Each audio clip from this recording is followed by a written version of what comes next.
This program features live coverage of an African safari and may include animal kills and carcasses. Viewer discretion is advised.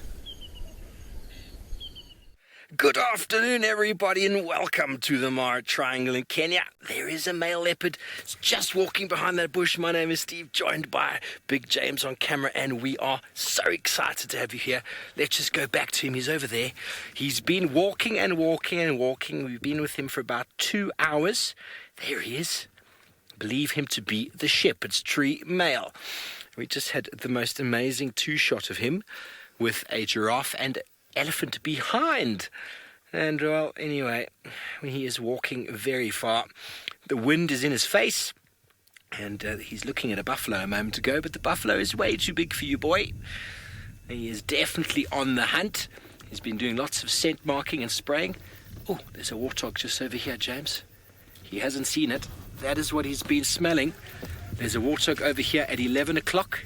He has been trying to sniff out this warthog, I think, for the longest time, everybody. Remember, we are live and interactive. We'd love to hear from you. Hashtag Safari Live on Twitter, or throw your questions in on the YouTube chat stream. He has been going from mound to mound, from bush to bush, trying to search for something. And I've finally seen another animal that is not an elephant, a giraffe, or a buffalo. I think, Emma, he might have spotted that warthog. So if you would like to invite some more people on board, let's go for it. I've lost sight of this warthog, but the male is, yeah, he has an idea. He has an idea. He's just there. He's spotted it. He's going to go into full stalk mode.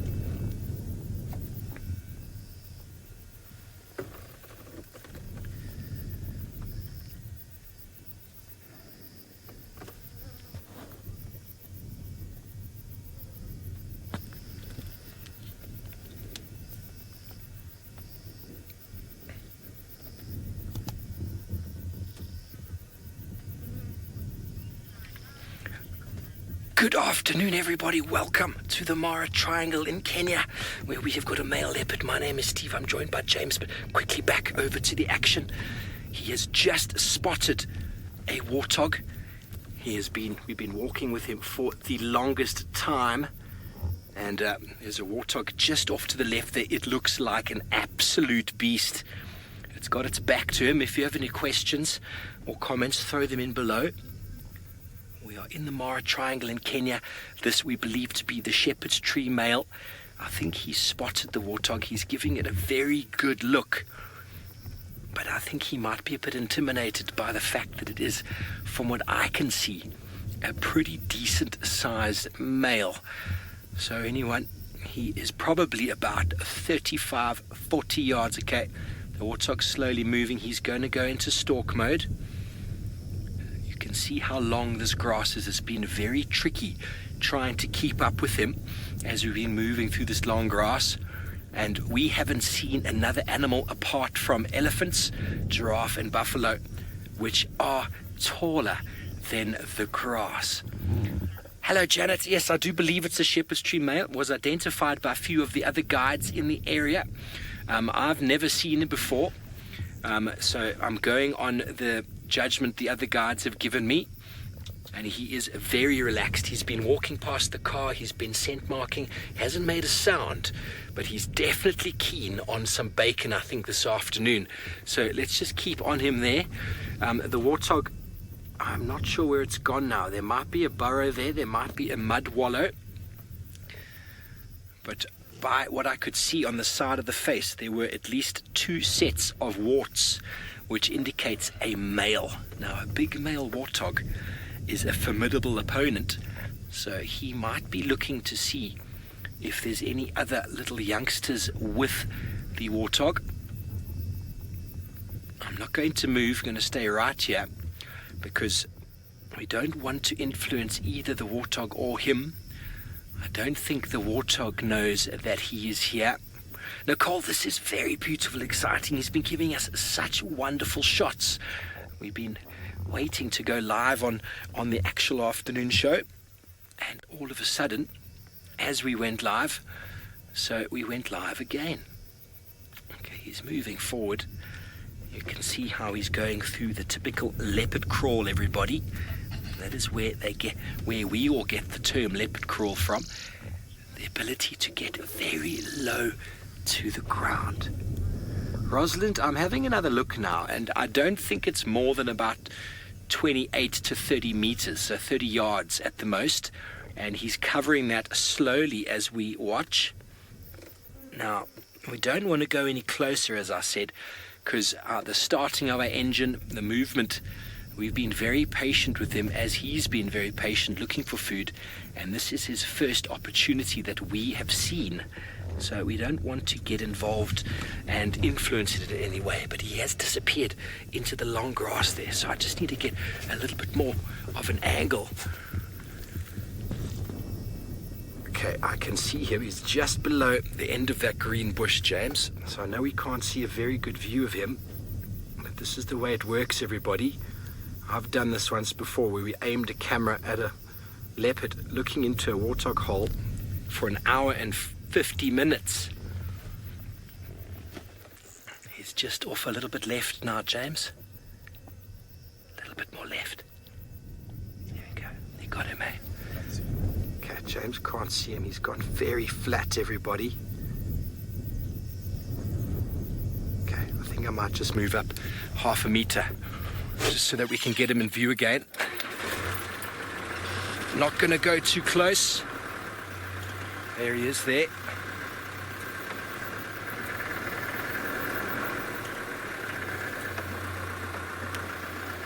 Okay, there we go. You got him, James.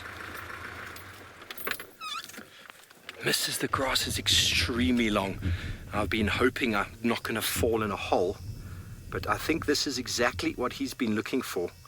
Now, everybody, we can't see him. I've just got a view of him moving through, but the warthog, there are burrows around here. There are lots of burrows around here, so this is what he's been looking for.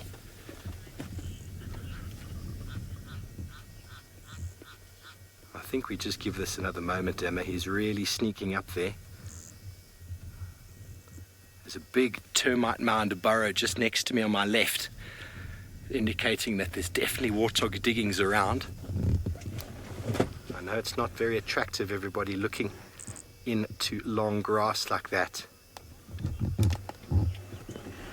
Joe, well, when you've got camouflage like a leopard does, and you've got this sort of cover, well, I would hate to be a warthog. I'd hate to be any of these small animals that are trying to hide away, but I think he's completely flat. I'm just going to try and get another little view here.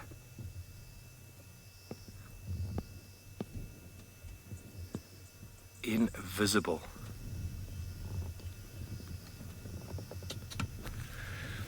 Holby, there's a number of things that might warn the warthog.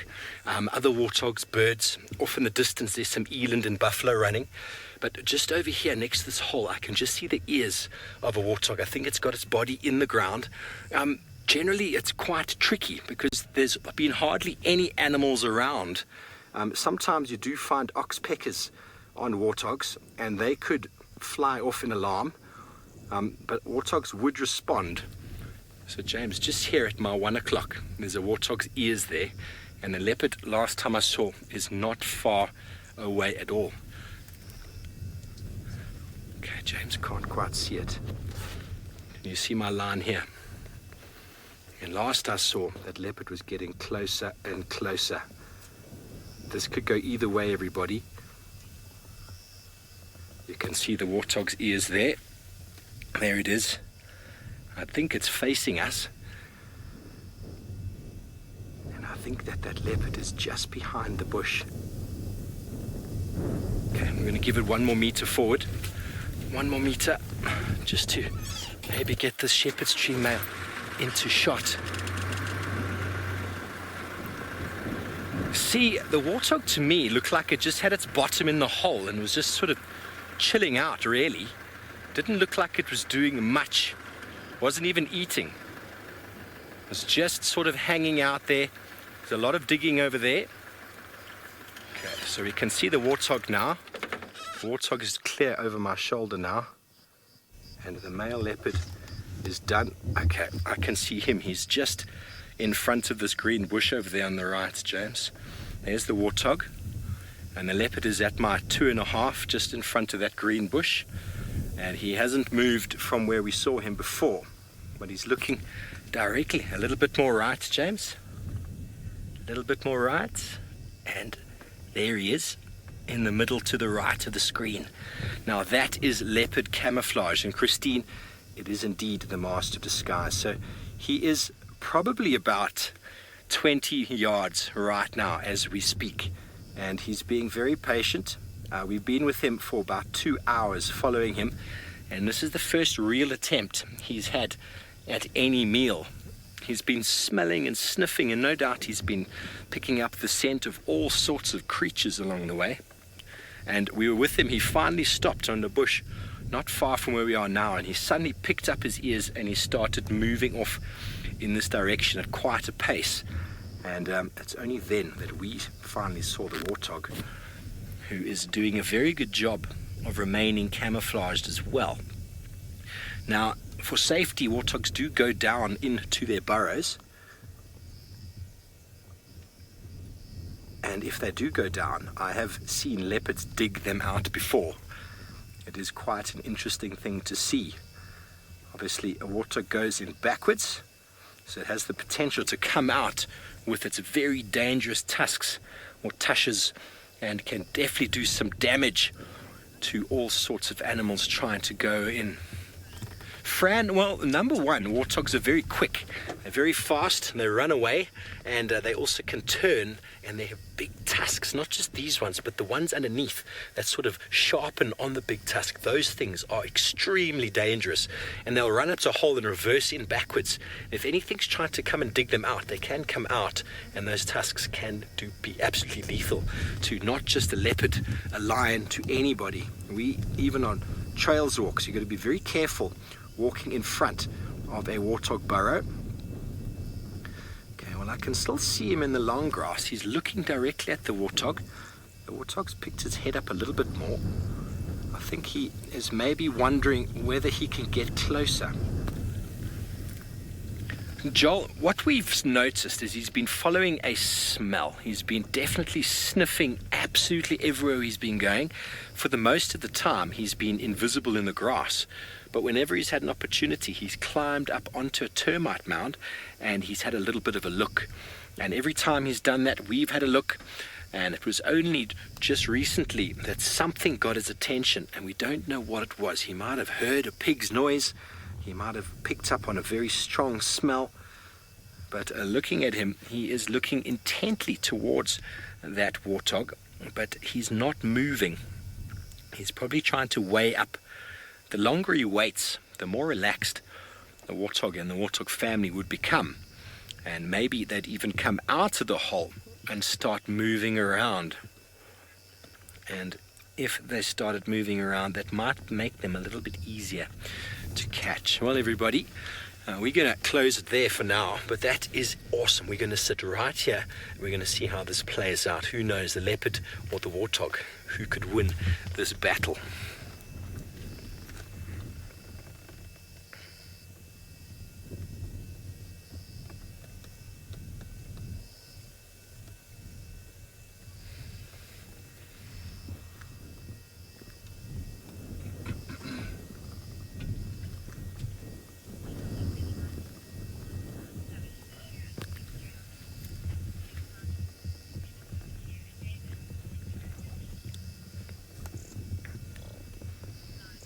Well, everybody, what a way to start the afternoon.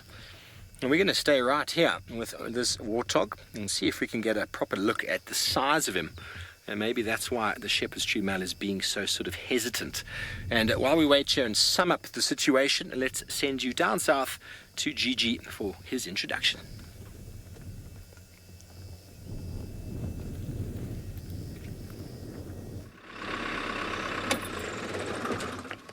Hello, and jumbo everybody, and how exciting was that to see that leopard hunting.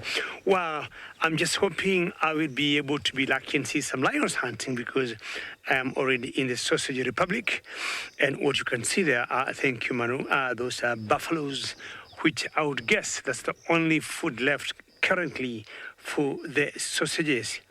Now, I've taken every point, every vantage point, every high ground to see if I'll be lucky like Steve and see the pride of lions that I love very much. This is where they live.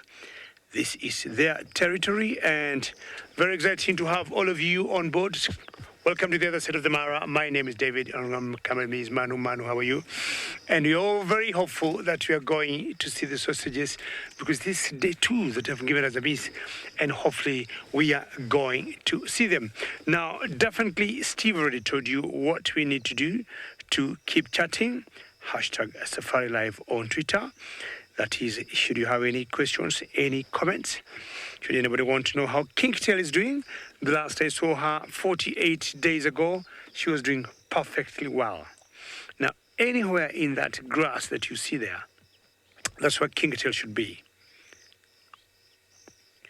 Not sure exactly where, but I'm doing everything possible to see that I'll smoke her out.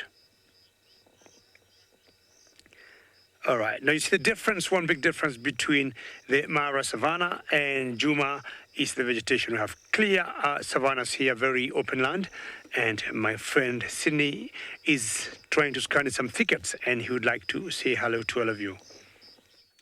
Good afternoon and welcome on board. This is Sydney Fumunani Mikosi, and I'm traveling with Jandre, who is my camera operator this afternoon. We are specifically looking for the spotted cats, and for in case if you need our attention, you can follow us on Twitter, hashtag Safari Live. You can also follow us on YouTube chat stream.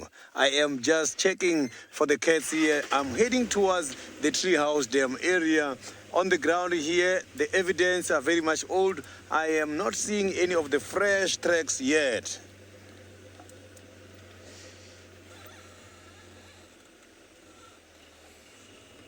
So these cats are hiding.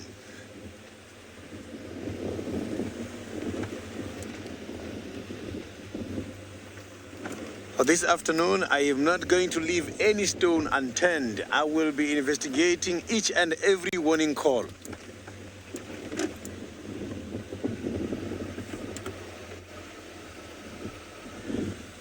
So now let's go to Jamie, who is also on a search for something interesting.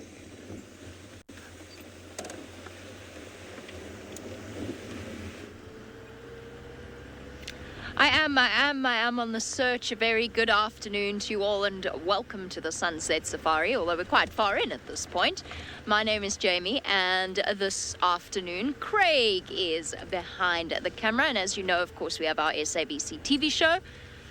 And for some reason today is just one of those days where the cats have gone into hiding. And my plan for the afternoon is to go on to Chitwa. Everything else has failed. So I'm going to go on to Chitwa. I'm going to see if I can get hold of Dylan Leo Smith and find out what's happening around this area. And then for tonight, I'll probably pop back to the hyena den once we've figured out where everything is. So that for now is the plan of action. We'll see how that all plays out. As you know, when we go to the sort of the eastern side, we struggle a little bit with radio comms. So if you see me stopping in mid-sentence and my sort of mouth dropping open, it's because I'm trying to make head or tail of whatever they're saying on the radio. And that's what I'm going to do now, is I'm going to switch. Crossing to the east. Now the Nkuhumas pulled a sneaky maneuver on us. No, man. There. The Nkuhumas pulled a sneaky maneuver on us last night. Last night they were near Sydney's Dam. I don't know if you remember watching on the Sunset Safari yesterday. I said, hopefully they will come south during the night and pop their bottoms down on Juma. They didn't. They went all the way east and popped their bottoms down on Torchwood. And it just so happens that it's a time where we cannot drive Torchwood. We're not allowed onto Torchwood when there's people there. It's a long, complicated process. So they went there instead. Highly inconvenient for us, but probably quite convenient for them. Presumably there's a reason that they went there.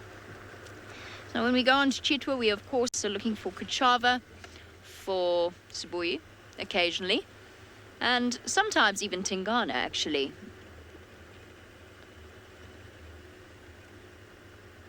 Okay.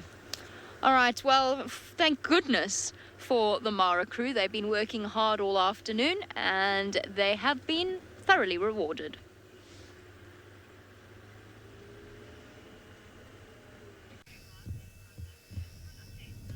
Thanks, Jamie. Good luck down south there. And the Nkuhumas, they are sneaky like that, aren't they? Well, you can maybe just make out in the middle of the picture some spots.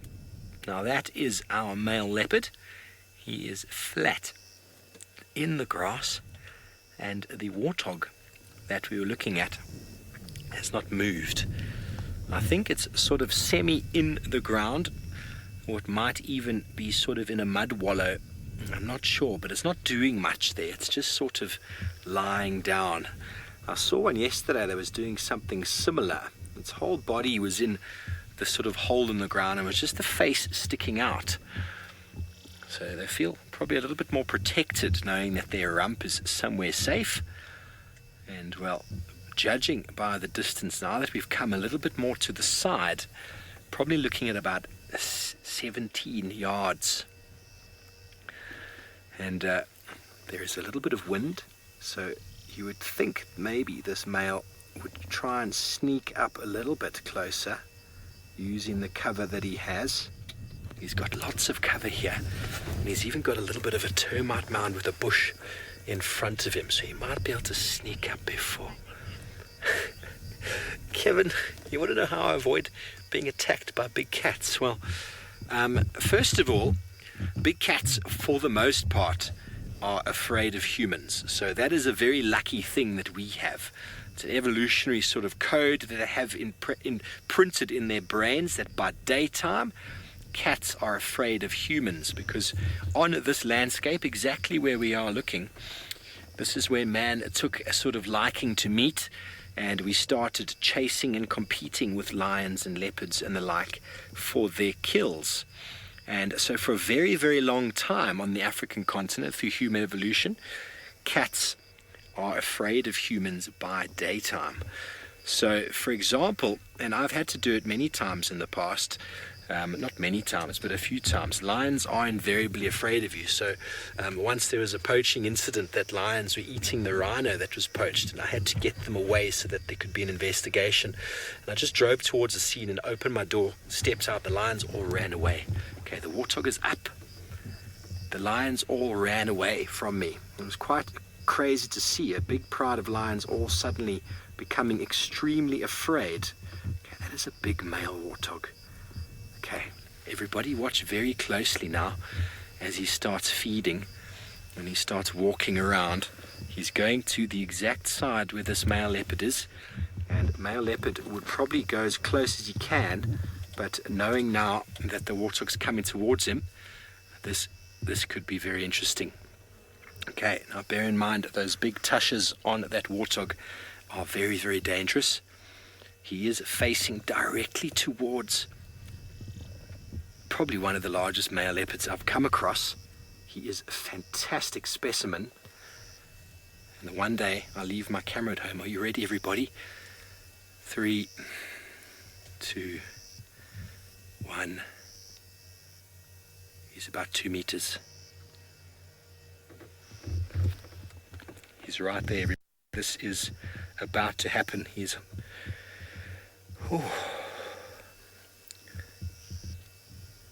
That leopard is right there. About 2 meters to his right, behind his bottom. I think the leopard's a bit worried about the size of this guy. My heart is in my mouth.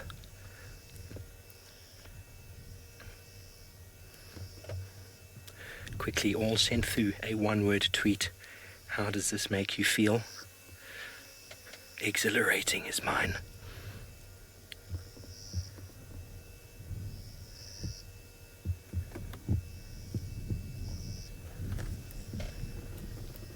My word, that leopard is right there.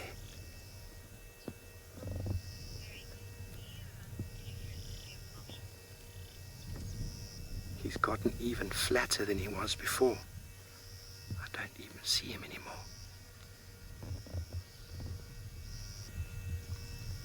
Now this should be the driving force behind the attack. A leopard would go for the shoulder of the animal. Why hasn't moved? I think he's maybe become quite intimidated by the size. After I just talked him up about being a very big leopard.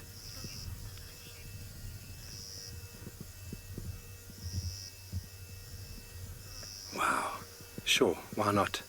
Emma, the leopard has disappeared in the grass there. I think his opportunity has come and he's turned it down.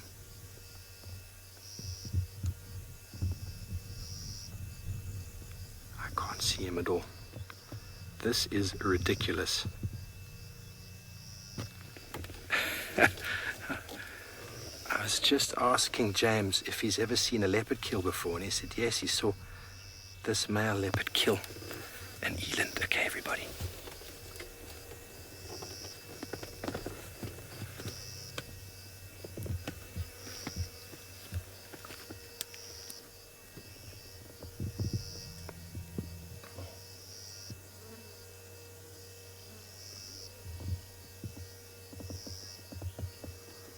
Hello everybody and welcome back. We are with our male leopard once again, and this very big warthog has moved straight out of the hole directly towards him, and he didn't do anything. We don't quite know why he hasn't made any decision. I think the big male warthog started walking towards him and he got a little bit of a fright about the actual size. Still see him, he's still in the exact same spot, as flat as can be. He was honestly about a yard and a half from the warthog a moment ago, and he didn't do anything. I think he's still waiting for maybe some others to come out of the hole. Now he's in there, as flat in the ground as it possibly can get. If you have any questions or comments, please throw them in below. We're coming to you live from the Mara Triangle in Kenya, and my name is Steve, joined by James, and many of you are wondering if maybe the wind revealed him. Well, the wind is blowing towards him. He's in the grass. The warthog walked towards him, looked this way, looked that way, and then turned around and put his bottom right towards him, and nothing happened. I'm going to move up just another meter here and see if maybe we can actually see what this leopard's doing. But last I saw, he was flat in the grass, maybe counting his luck that the warthog didn't actually do anything towards him.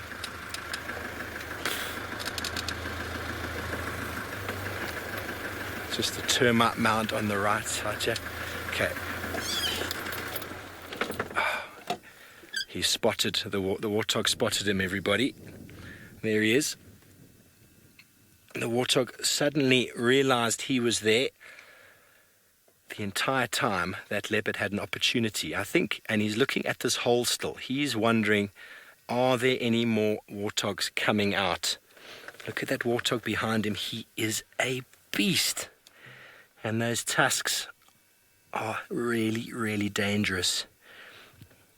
I think it would have taken everything in this leopard's strength to try and pull this warthog down.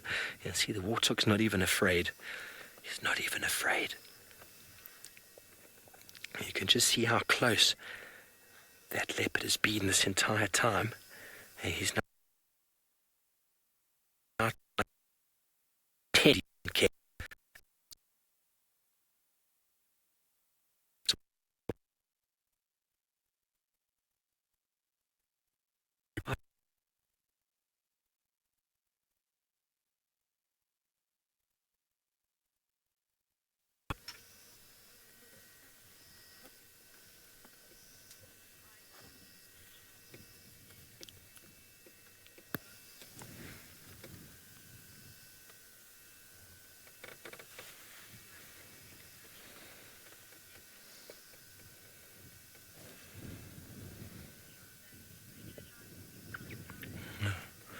Hello everybody, we're having some technical internet issues, I'm afraid.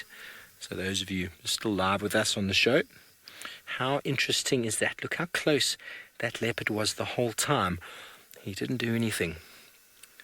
I think it's one of those doesn't want to bite off more than he can chew situations. That warthog has not left, he is still here. and he might even try and chase that leopard. You know, I've seen female warthogs turn to save their piglets before against a lioness or a leopard, and often it leads to them getting caught. But a big male warthog like that, he's only really got to worry about lions, to be honest. Wow. You see how that leopard is playing the aloof game? He thinks there's more pigs coming out. That's what he thinks. He can probably smell them. Mrs. Anna, they are friends. I doubt that, though. But he is a big male leopard, and that is a very big warthog. Lorna, you keyed my one-word tweet there as well. Exhilarating is so exactly what I was feeling. And what an excellent word. An excellent way to start this afternoon. Not for a warthog family, but it is working out well for this guy so far. Now, the warthog walked around. Janet, you said nerve-wracking with the hyphen, indeed. Now, this warthog walked around this bush, and he walked straight past the leopard, and the leopard didn't do anything. That's what amazes me. He walked around that bush on the right, so he came from the front of this mound. He walked around the bush on the right. He walked straight past the male leopard, turned his shoulder and everything, and the male leopard still didn't do anything, which just goes to show that the presence of tusks, the presence of some sort of device on an animal is often a good enough deterrent, and also obviously size, good enough deterrent to protect something from a predator. Give it that moment of hesitation. And even though the warthog had its back to him, perfectly keyed up to be taken. Oh, he's coming back. This is proper Pumbaa, this one. Oh, watch out, everybody.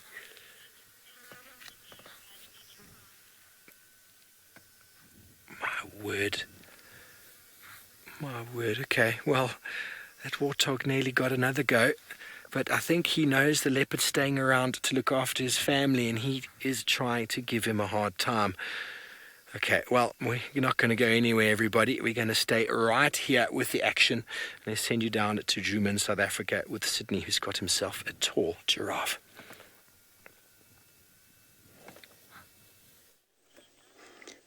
What a beautiful shot, and thank you for that. Jandre, look at that. We have got the giraffe at the moment here, and this giraffe is trying to be selective, as I can see that some of the trees already, they are starting to dry the leaves, and he is now concentrating on what is called a buffalo thorn. A buffalo thorn is one of the thorn trees, but this giraffe is not worried about the amount of thorns occurring by that tree. You can see he is just busy taking off all the leaves, and you can even see some of the thorns there showing from a distance. So the tongue of the giraffe is very sticky, and it's got a lot of saliva, which helps them in order to prevent these kind of thorns, as the thorns can also be dangerous to their tongues. So if this giraffe shows us his tongue, you will see the tongue is much more dark, so that they can also avoid the sunlight as they are feeding. To prevent sunburn, the color of the tongue is much darker.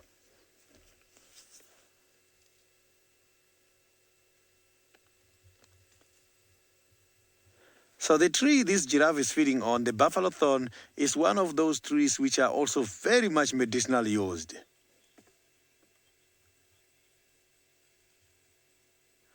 Here at the moment we have got only one, which is the one we are seeing. We don't have the two species of giraffe. This is the only type of giraffe we are having at the moment. So if you can check, this giraffe is looking very much dark. And one of the difference between the male and the female giraffes is their color. The giraffes, the males, they've got dark spots. The females, they've got light spots. But both male and females, as they're getting old, they both dominant dark spots. Which means when they're both old, you must have to find an alternative way in order to distinguish between the two. Here comes a simple way. You must have to check on top of their oxycones. The males, they are bald. The females, they have got hairs. You can see there on top of their horns, which are called the oxycones, you can see there's no hairs there. If it's a female, you will see some hairs there. And the females, they've got very thin oxycones. The males, they've got very thick oxycones. If you can check between the ears, there is something more like another pair of oxycones coming out. That is what is called calcium pockets. It's where this giraffe is storing the calcium in order to survive. So now let's cross over back to the Maasai Mara where Steve is waiting.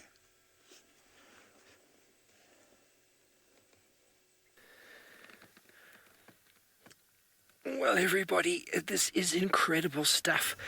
That male warthog has come all the way around again. The shepherd's tree male, you've just missed him. He's gone in to the hole, which is there in the bottom of the screen. The mound ramps up and the hole is on the other side of the mound. So there's the ramp, and just on the other side of the ramp, you might have just seen his tail as he disappeared. Now, it's not uncommon. We've seen Tingana go into termite mounds. I've never seen him emerge with anything, but this could potentially be very dangerous for him because Dad is on his way back. And, well, Dad is a formidable looking gentleman. Well, everyone, how incredible is this? I've never seen myself in the flesh a male leopard or a leopard itself go into a warthog hole. I've seen countless times them taking warthogs on the periphery of the den or of the hole, but going in like this just goes to show. And if he comes out, he's probably going to come out either face first or backwards with a piglet in his mouth. Now, to be able to go in there and turn around just goes to show how big the extremities are inside there. Huge cavernous extremities that allowing more than one warthog to survive. And here we go. We're just going to just keep quiet for a moment and see. The warthog is actually busy sniffing the ground where the leopard was. Is he going to be lucky? Don't forget, everyone, we are live. We'd love to hear from you. Send your questions and comments. Hashtag Safari Live. See, his one tusk is a little bit worn down. It's very tentative. I know that this is something everybody's watching very closely. Now, how long can that male leopard stay underground for?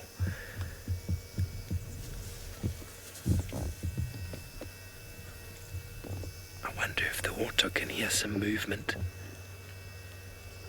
I mean, what do you do if you're warthog in this situation? Do you go in?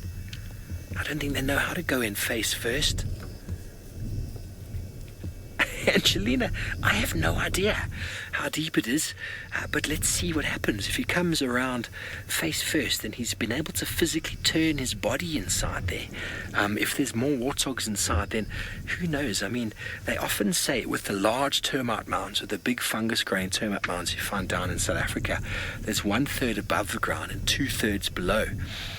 But they're not that large out here above ground, but I have no doubt that they're enormous underground. But how big exactly is very hard to say.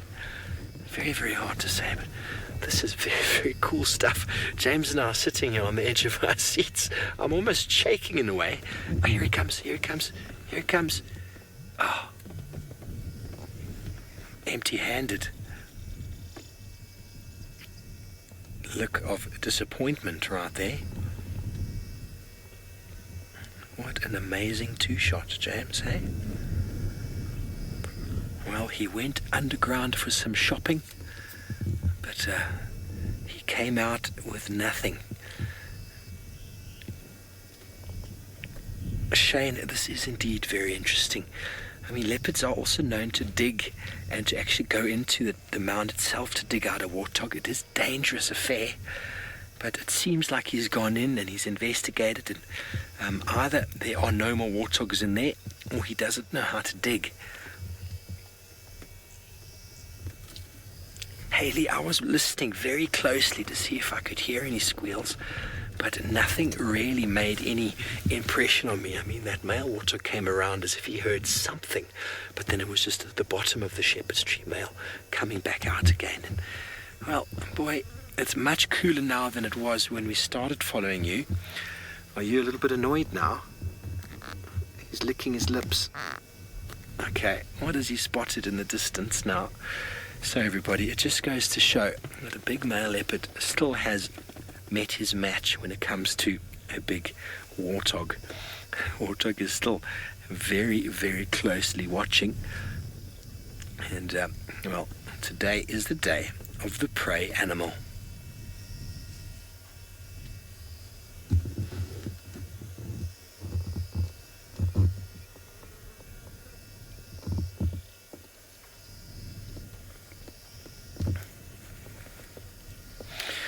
Okay, everybody. Well, we've been following him and we'll continue to follow him for the rest of the afternoon. And while we do that, let's go down to Juma, where James is getting ready to get the drone in the sky.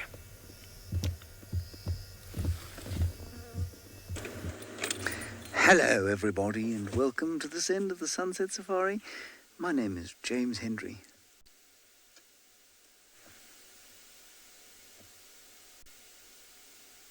And on camera we have got Sebastian Rombini. There he is, fantastic. We also have Beatrice, given her a new name. Don't know why. She's been utterly useless over the last few days. Haven't found anything with her at all. And today is no exception. We are, of course, desperately trying to find cats on account of the fact that we have a TV show to prepare for, and we don't want to do just driving around in the pitch black darkness for the duration of our TV show. So we are attempting valiantly, well, I think it's fairly valiant, to find some leopards. I haven't found a track. We've heard a few birds alarming. We've checked there. They seem to be fighting with each other. And so I think the leopards are having a very pleasant Sunday afternoon. Jamie's gone to find out what's going on at Chitwa. I haven't heard anything on the radio, which is slightly worrying. And Sid, as you've seen, is also knocking about trying to find some form of predator that we can put on camera for our TV show. So at the moment the pressure is really on. Down, at least up in the Mara, we've got one leopard in some very thick grass. David back in the Sausage Republic, but no sausages at the moment. So while one doesn't want to paint a bleak picture of the Sunday afternoon and its inevitable passing into Sunday evening and the SABC TV show, we are under the cosh, as it were. So if you could keep your eyes on the dam cam, make sure we don't miss anything there. Send us your ideas for where you think the animals are, and we'll do our best to find them.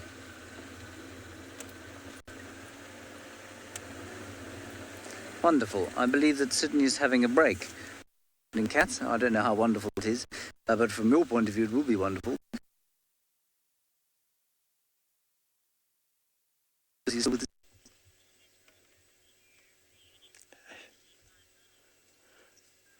I am still here with the giraffe, who is still busy dominating the buffalo thorn.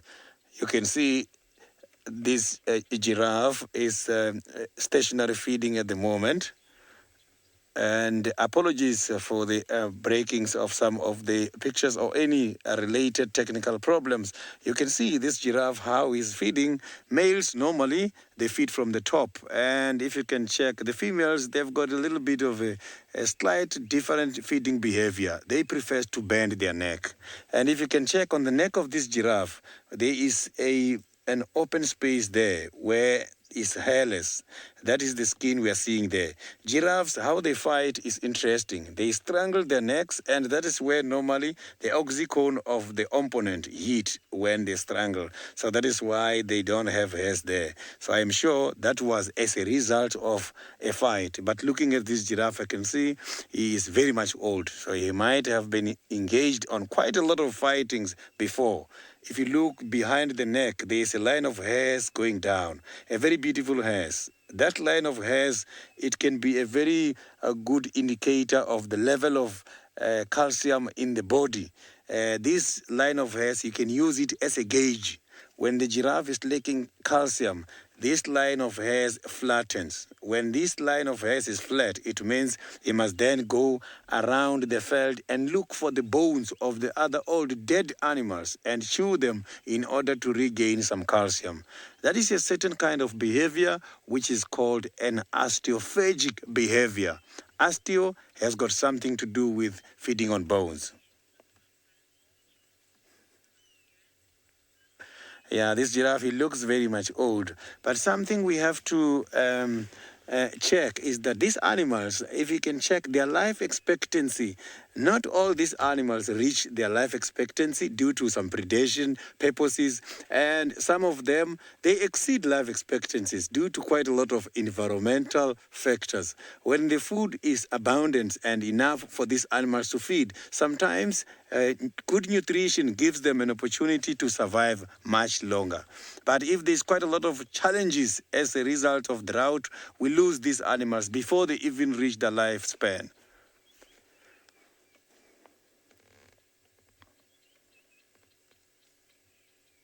So the giraffes can be able to survive for above 20 years. Some of them can get up to 27 years when the conditions are very good.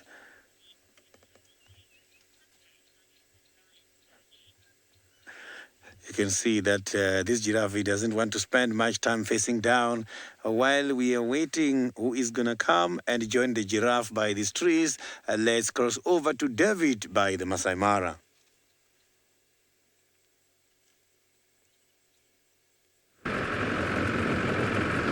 Quite interesting to have a giraffe, but I can tell you, I have seen a few giraffes, I have seen a few buffaloes, I have seen loads of elephants, and a couple of zebras as well, but I have not stopped for either of those because I have a mission, I have a plan, and as I said earlier, my plan is to look for the sausages.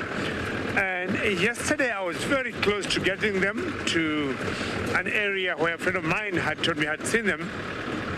And shortly before I got there, a huge storm came that, made us even power down, brought the flaps down. But today, I am not seeing any sign of rain. I'm not even smelling any clouds that could give us rains today.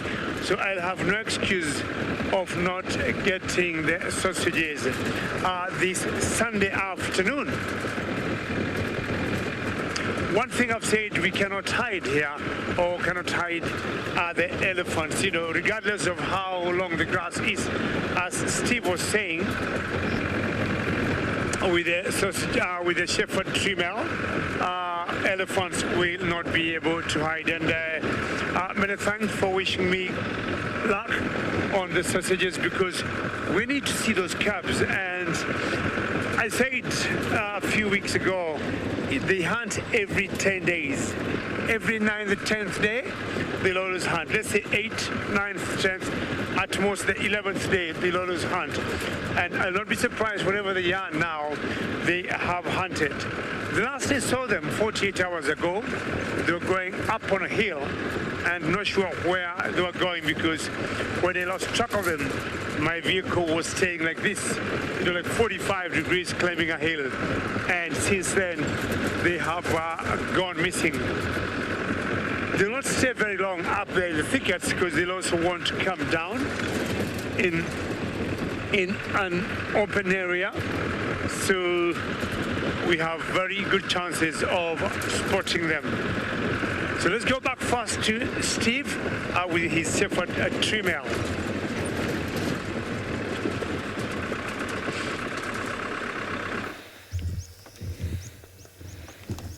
Thanks, Gigi. Well, the shepherd's tree male has just claimed the shepherd's tree right there.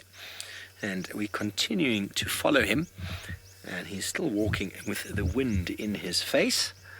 I know many people have told me that leopards and lions don't hunt with the wind. Well, we've been with him for almost 3 hours now. And, well, he most certainly is using the wind. And whenever he possibly can, a little bit of elevated ground, like what he's got now. He is magnificent. He's right here next to the car, probably 2.5, 3 yards from us. He's eye level with me. Come on, guy, have a look at us. Show everybody what a beautiful face you have. He is a beautiful male leopard, isn't he? He's drooling a little bit. He thought he had something back there. He thought he secured himself a meal. He's putting in a lot of effort this afternoon. We've walked with him for probably about 4 kilometers, maybe more. It's hard to say really out in this open vista.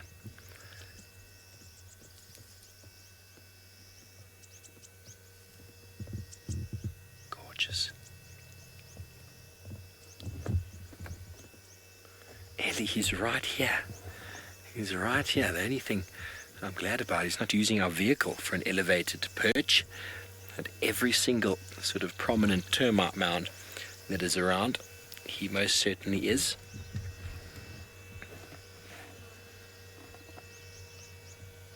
You can see the intention in his gaze. Every time he's sort of using his mouth like that, he's thinking. And then whenever he sort of stops and his mouth closes like that, and then it stops again, there's a moment of concentration. You see it with lions as well. You can almost tell when they've spotted something. The mouth closes. For some reason, I don't know what it is. There we go. Exit stage right. Well, there he is. Isn't he a magnificent fellow? He's super relaxed. He's like a Juma leopard. Now, I've seen 2 leopards here before. Most likely the same female. It was last year, sort of there around what we call Hammerkop Nest on our way back to camp. One was with Jamie. We actually stopped to have a look at some Hammerkops building a nest. And so we turned the vehicle around to have a look at the nest, and then the Hammerkops were going crazy by the road. And out of the grass jumped this female leopard. She was not very relaxed. We had a moment with her. Some of you might remember that was last year around the binge series, so probably about February or so last year. And then during that time then as well, I was on my way back from an evening game drive, and I spotted another leopard in exactly the same sort of area. So I assumed at the time it was the same female. It was definitely a girl, and she was trotting along away from me. So not like the Juma leopards or like this guy who are completely habituated to cars. And it's so surprising. I mean, you have a look at this vista that we're moving through here. How are you supposed to find a leopard in this long grass if James shows you as he walks past us here? Now, if you're driving along, how are you going to see that? It's just not possible. We need James Hendry up here with Sebastian to fly the drone to make this a little bit easier. He spotted this buffalo again, James. You see how his mouth's gone closed, everybody? He's now deciding, is it worth the risk? Is it worth the risk? Before we send you down to South Africa, let's just have a look at this male buffalo that he's looking directly at. The buffalo's going, male leopard, I will sort you out. You're afraid of a warthog? You should be afraid of me. But anyway, we're going to stay with this male. Let's quickly send you all the way back down to say good afternoon to Jamie.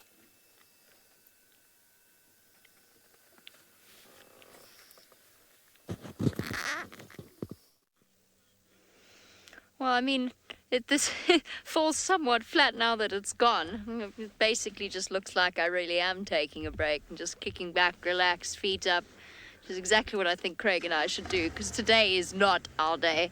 We had the cutest little pearl-spotted owl sitting on the edge of a branch, looking grumpy as they always do. And then, of course, Murphy's Law. Oh, I can't go on. I nearly drove on there. Don't do that. Because he's in this marula tree somewhere. I nearly drove onto an area I can't. Oh, sorry everyone. It was beautiful in the afternoon light. It was golden. It was stunning. He was calling, but apparently decided that it wasn't going to stick around in time for you to see it. Sorry about that. For those of you that don't know what it is a pearl-spotted owl. It is a tiny, tiny little owl. It's probably around about the height of my hand. So it's sort of this little thing that is called a pearl-spotted owl because of the markings on its feathers, obviously, but it also has 2 little eyes, eye-like feathers on the back of its head. so that it, obviously is intimidating from the front as well as the back, or the back as well as the front. They're not intimidating at all, though. Perpetually grumpy looking, and now gone. I give up, Craig. This is not going well. We've driven around the whole of Cheetah Plains. I think, not Cheetah Plains, Chitwa. We definitely haven't driven Cheetah Plains. Please don't put that down anywhere.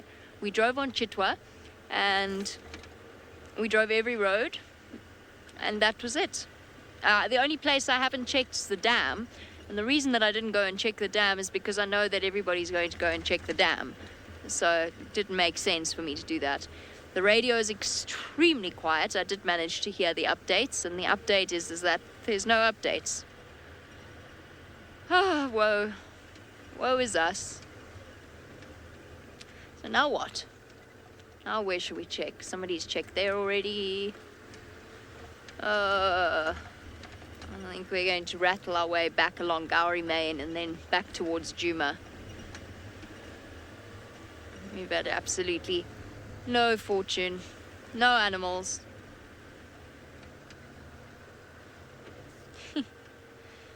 Yeah, all in all, going fantastically well this afternoon. Let's go and find out whether James is feeling the pressure as well.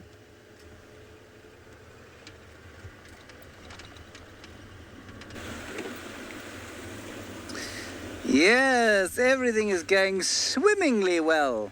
We heard some francolins alarming. We sent the drone in after them. The drone found some hot bushes. That's about all. So we don't think that there was a leopard in there, unless it's caught a francolin and is now lying down eating it, which is possible, but unlikely. So we are still looking about the place. We did see some very happy impala. They look like they just consumed a full and very scrumptious Sunday lunch, without any threat to their persons. So they were all fine.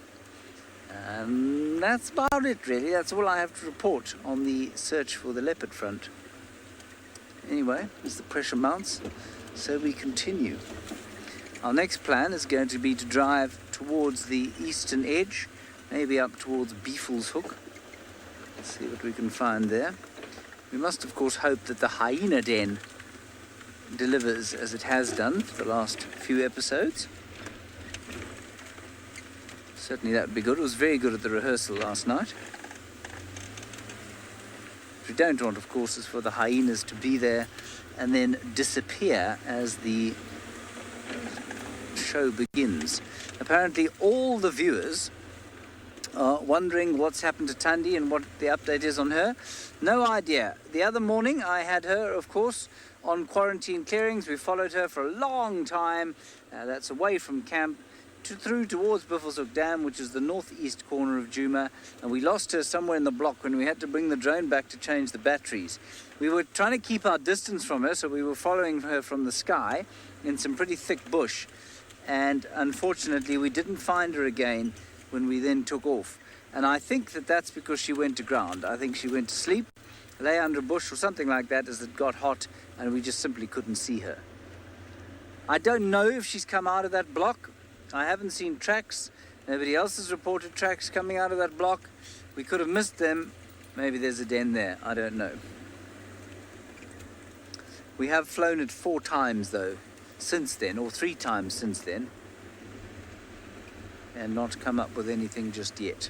Anyway, you know, this is the wilderness, so the wilderness gives what the wilderness wants to give.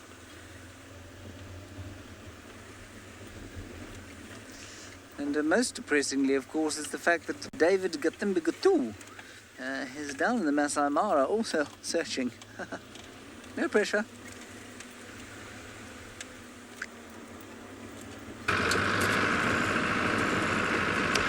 Well, James, don't worry. You might be lucky pretty soon. Neither are we lucky where we are.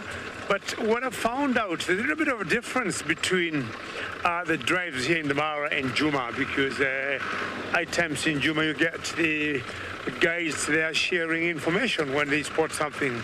In the Mara, for us, a bit difficult because our radios, we don't share our frequency with anybody else, so it becomes quite a challenge unless basically you meet someone on one-to-one. Is that a little Sorry to ambush you there, but that looks like a little dog looking at us, or like a little jackal. Don't go away. Stay there. Black-backed jackal, or silver-backed jackal if you like. It's pretty good. I haven't seen anything doggish or cattish the whole afternoon. Because we're very proud of Steve, who's still holding the shepherd tree. Not sure why he or she is running alone. I would have guessed she could be having a partner somewhere. We know them to be monogamous, going in twos. Most like looking for some chicks or eggs in the grass there. That's what she could be looking for. But definitely the other mate is not very far from there. So see how like she's disappearing in the grass there. And you would imagine how it would be for the lions, or like the leopard with Steve, or cheetahs. It could be very tricky. Well, Manu, why don't we keep moving on and make use of the best of the light we have. Now, I have come out of the area I was looking for the sausages. And what I'm doing, I'm heading to the area that was burnt recently by the game rangers. The grass here is quite short, and definitely, even from a kilometer away, I should be able to see a cat. Now, this particular area where I'm going there, it's because, as I said, the grass is short, but there's a lot of game. Once the grass is burnt, it tends, as soon as the rains come, fresh grass shoots up, and it tends to attract a lot of game. And there are, zebras, toppies, buffaloes in that particular area.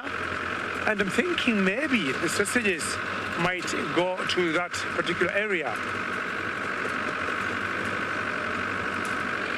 So what I'm trying to chance is find out if the sausages might try and go and push the owinos for one purpose of food. Now, because I'm going to the short grass, let's go to the long grass with Stephen. He is leopard.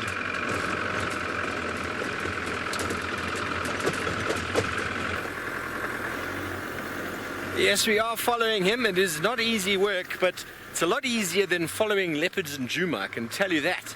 We're just hoping that there's no big hole in the ground, because this area does have the potential to get very, very waterlogged, but we haven't had rain for a few days at least.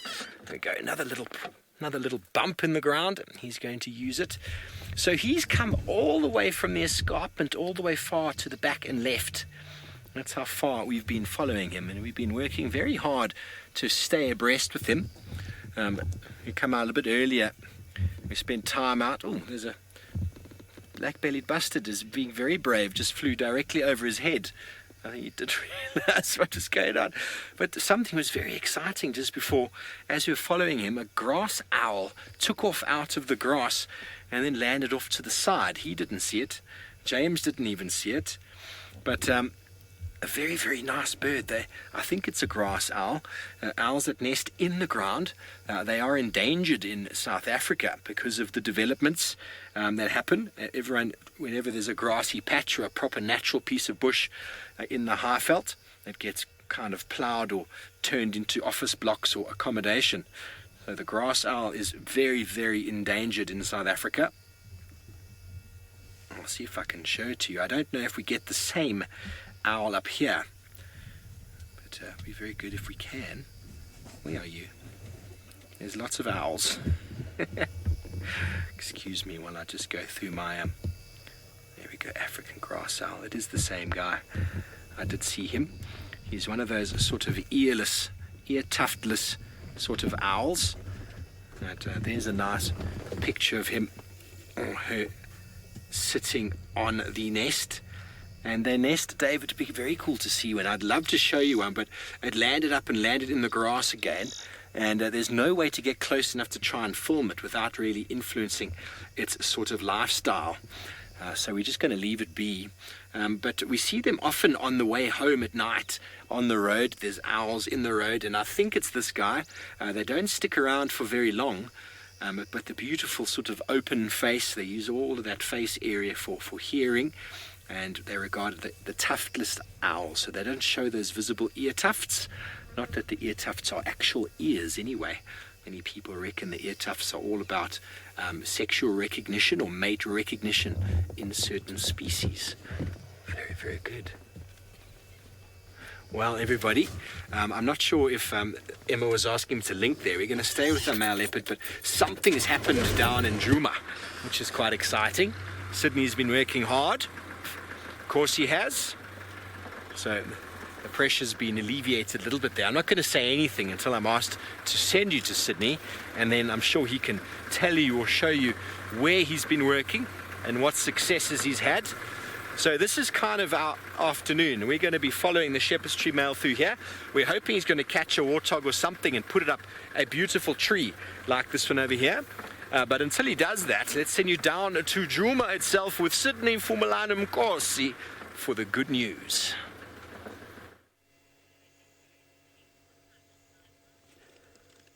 You can see that we are very lucky. We've got Kalamba, who has just been drinking here by the treehouse dam after we were called by the kudus and the impalas and the squirrels about the presence of Kalamba. Look at her. Kalamba is looking gorgeous, and I can see that she is indeed growing very quickly. Look at that very long tail. And there she's going now towards that direction.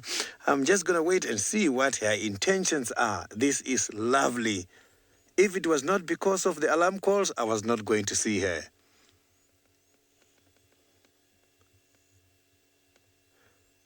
She's looking hungry. Maybe she will be doing some hunting. So Kalamba is one of those cats who has been doing hunting from the young age. Normally the cats, they learn how to hunt when they're above 18 to 22 months.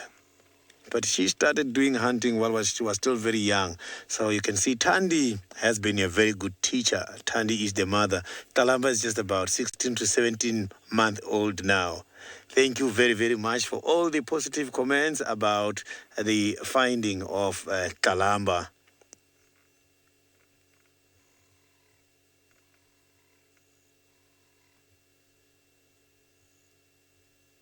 So I can see that she's concentrating. And here, we went past earlier, there was a hyena drinking, and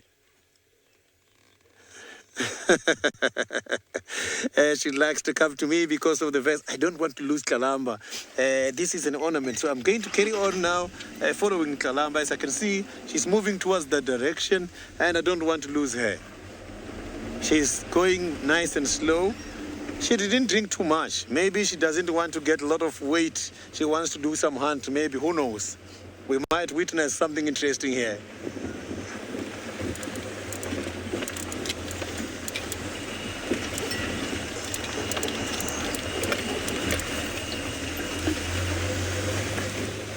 So I can see she is now going through the thick bushes. So I'm going to have to slowly keep following. She's right here in front of us. It's just that now, when the bush is now starting to get dry, she's getting camouflaged. But now, while we are repositioning, we are going to cross over to Jamie.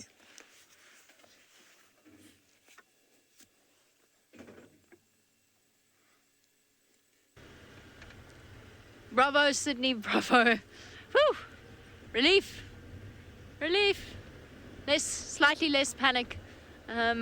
This is good news. Of course, the problem is that she's as difficult as her mother to keep up with. In fact, possibly even more so at times. So good luck to Sydney. We'll all keep our fingers crossed and hold our thumbs and all those bizarre things that human beings do for luck. In the meantime, I found a dove. I'm not even going to show you the dove, because the dove's going to just fly away. There it is. Look, see? There it goes. Found a dove.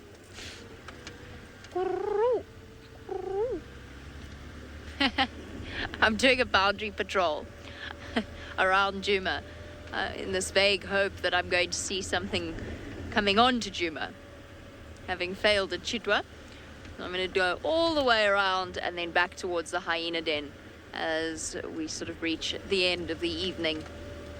Well, that's my plan for now. I'm somewhere on the eastern edge of Djuma. I don't actually know exactly where I am.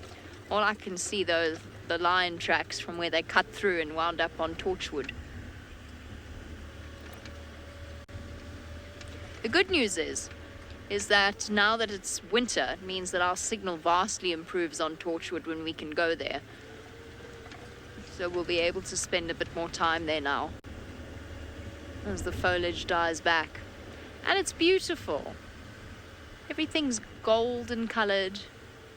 Yes, the mythical land of Torchwood. Everything's golden colored and absolutely stunning. So it's lovely to be out and about.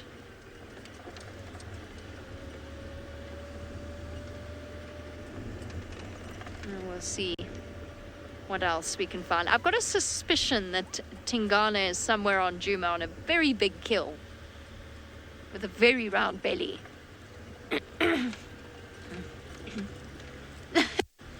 All right, we've got, how many of us are there out there?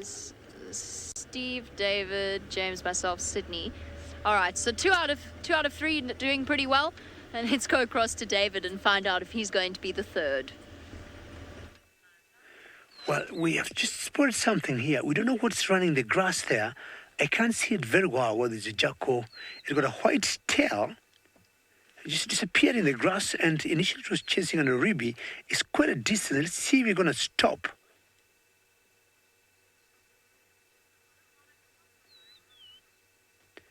I'm not sure what that is. It looks like a caracal at one point. It's just disappearing in the grass there. Let's just see if we move forward. We can be able to see it. It looks like a caracal to me. I don't know what M you think it was. I don't know whether M you search. Yeah, I'd be very happy, ladies and gentlemen, you give me an idea what you think that was. I don't know whether M you had a chance to see it. I was just trying to look on my monitor, but I saw it jump, and it looks like a jackal at one point. It looked like a caracal at another point. So, ladies and gentlemen, if you could be able to help me identify what we saw run in the grass there, hashtag Safari Live on Twitter, I would be very happy. Just Swift came running, and antelope came out of the grass, also went running, and everything just disappeared. Now, she has gone in this direction. I want to see if they can catch up with her and find out exactly what that was. But it's very possible, said striped jackal. It's very possible, as I said, it could have been some sort of jackal. We rarely see them. We got them in the Mara earlier, a few minutes ago. I'm sure you also, we had the black-backed or the silver-backed jackal. So Ashley, very good, Ashley. Let's keep that. Ashley thinks it was a caracal. And then we have also another guess. It was a white-tailed jackal. So let's keep those two. If maybe we turn from here. This was either a white-tailed jackal or a caracal. Let's see if we're going to see her from here, because that was very strange. It was either a caracal, white-tailed, or rather side-striped jackal, sorry. Side-striped jackal, and not white-tailed jackal, or side-striped. The mungus are the ones who would be white-tailed mungus. So it was either side-striped jackal or caracal. It's still running there. I think, you see it, Manu? You see what I'm looking at? Yeah, I think side-striped jackal. You see that big tree there? It's right behind the tree. Yes, that tree there. Good. Go there, Manu. Yes, that one there. I think this could be a side-striped jackal. See the white tail there? It should be. I haven't seen one for ages. What's that? So I think this one must be the white, side-striped jackal with the white tail. See if they can catch up with her and see if they can get a place to cross. Quite shy. They rarely, we rarely see them. They also rarely see trucks or vehicles. That's why he seems to be on the run. Let's see if we're going to turn from here. We can get a place to cross this particular lager here. Side stripes. Jacko. I have not seen one for donkey's years. We need to get a place here where we can cross. A bit of confidence. Are you ready for this? Okay, guys, hold on, Manu, hold on. Hold on. Yeah, we did it. One more. Hold on. This is very cool to see a side-striped Jacko, which I've not seen for a very, very long time. Now, one more place here to cross. We just have to be careful. Yes, Alarmo, you're right. Lots of fur. Hold on, Manu, there. Hold on. Yes, Alarmo, you're right. A lot of fur on her. So if that's the case, there's also another type of Jacko that we call the golden Jacko. I don't think we have them here in the Mara, the golden Jacko. But to me, I'm very convinced now that was the side striped Jacko. So let's see if we can catch up with her. She went in this direction. Let's see. It will be very exciting if we see her, because as I said, it's donkey's years since I saw one. The black-backed, the silver-backed Jacko are always there. Let me try and do that, but in the meantime, I'll take you back to Sydney with Talamba. Did you see it, Manu? Just hold it for a second so you can see her.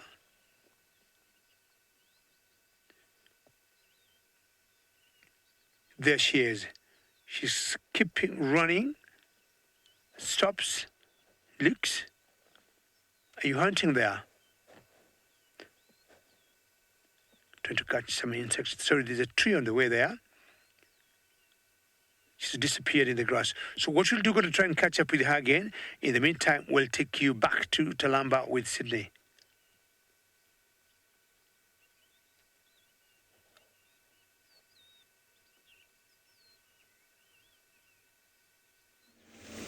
Talamba is showing some interest. Maybe she is hungry a little bit. We saw she was now trying to stalk something. Unfortunately, we couldn't manage to see what she was up to. But she's right here in front of me, and she is going very much slow at the moment. I am not seeing any mood at the moment. She's pretty relaxed. So the thing is that the leopards can just be opportunistic. When they're walking and more biting like this, if anything presents itself, they take action.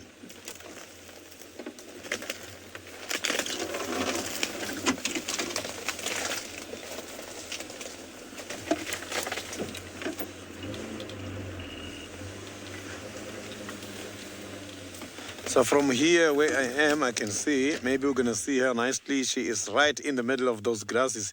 You can see the white tip of the tail and the shape right in those grasses. She's not just moving, she's listening.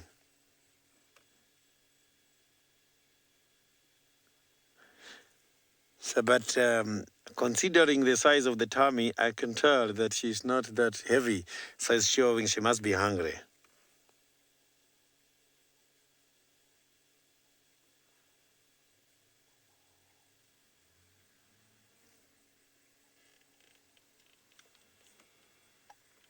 So we're just going to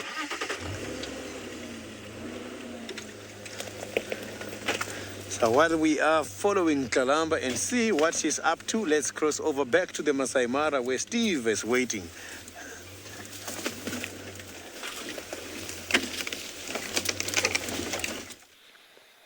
Well, everybody, how picturesque is that?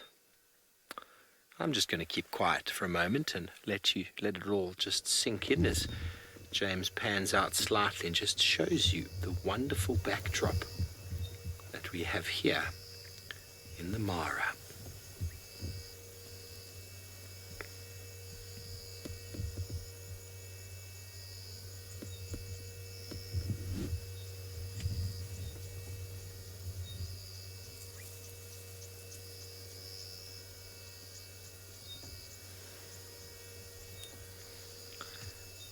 James is waving his hands in a conductor-like manner.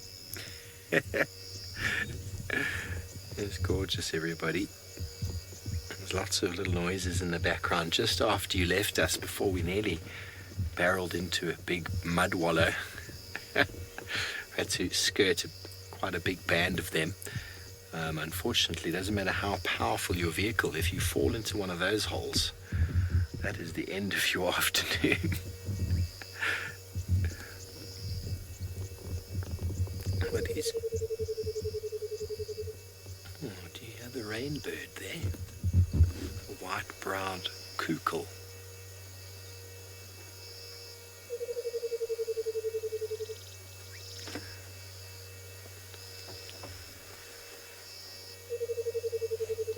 White-browed kukul. It's just on top of the torchwood tree there. I wonder if you can get him, James. We might have the roof. And there we go. There he is. They're called the rainbird in South Africa. I don't know if they're called rainbirds up here. We only get the Birchall's kukul.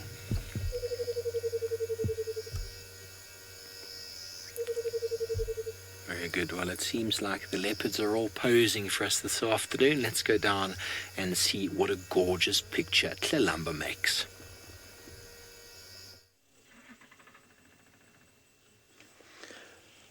What a beautiful sighting. You can see Tlalamba is indeed interested on something. She was, I think, there surprised by the Cape turtle dove, who just flew away and surprised her. And I can see she is still having a lot of interest on that dove. Unfortunately, to catch a dove is not an easy exercise. Yes, these kinds of cats, they can be able to do that, but already Tlalamba has been spotted by that dove.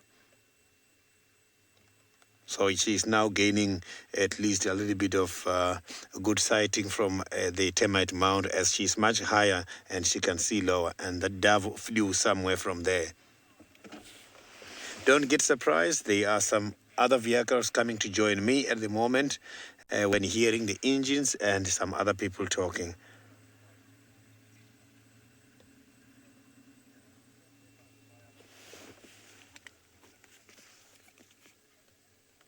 Yeah, Texan coming. Yeah, you can go south. You can go south. I'm just on the other side of your vehicle.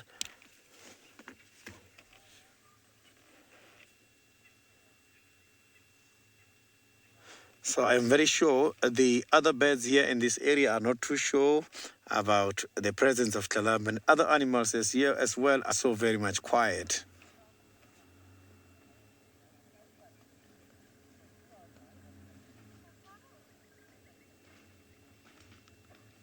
So you can see the color of these leopards. They do play a very important role when they are hunting.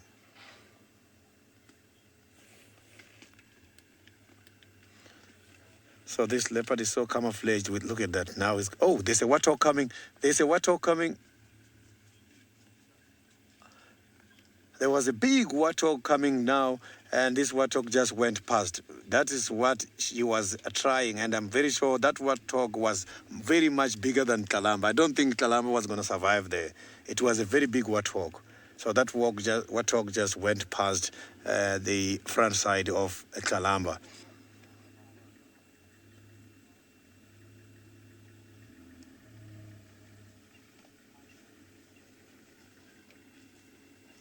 So right there where she's looking at the moment is where the warthog went towards. So the flies must be irritating her, I can see. Now I'm going to carry on following and see if we can improve this sighting.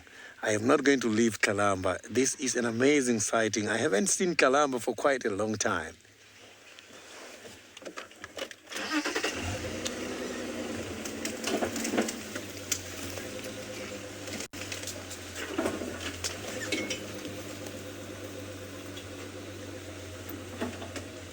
Ian, something you must know is that the leopards are solitary and they don't hunt as a group.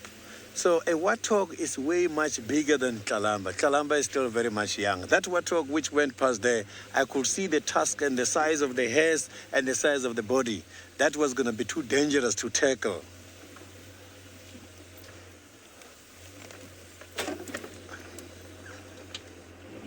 So that was going to be very much dangerous for Tlalamba to tackle. So Tlalamba at the moment is moving down towards this side.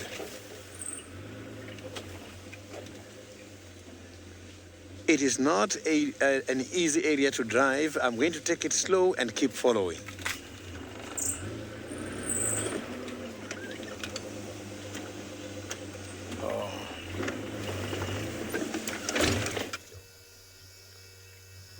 Well, good luck, sitters. I do hope you manage to keep up with her. She is tricky sometimes. She takes after her mother. But it is a predator's afternoon now, it seems, as a black-shouldered kite has just flown into our scene. You can't really see it from that picture, but they've got very red eyes and yellow feet with a yellow cere. And probably one of the most common of the birds of prey on the African continent, the black-shouldered kite.